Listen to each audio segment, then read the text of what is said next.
Hey guys, we just got done working on this vehicle and we had a little issue with it.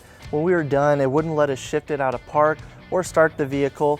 After doing a diagnostic and repair, we found that it was a really easy fix. So before you go to a mechanic and spend possibly hundreds trying to figure it out, let's show you where you should start.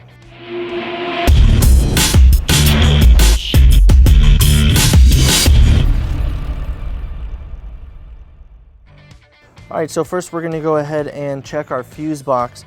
We're gonna go and check all of our fuses and make sure they're all working. So using our test light, we'll test both sides of each fuse and they should come on. So we found one that didn't work. All right, now that we found our fuse that's bad, we went ahead and checked in our owner's manual for what that fuse does, and we found that it's our stop or brake light fuse.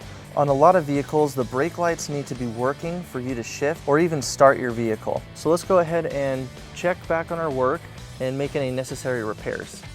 So we found what was shorting our fuse and we went ahead and fixed it up. All right, now that we've made our necessary repairs, let's go ahead and swap out that fuse.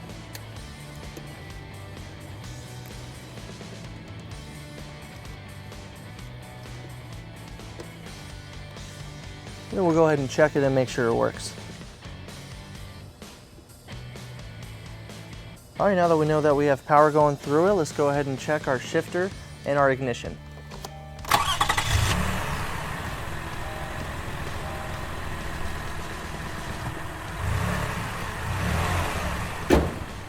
All right guys, we hope this helps. It can be just as easy as changing a simple fuse.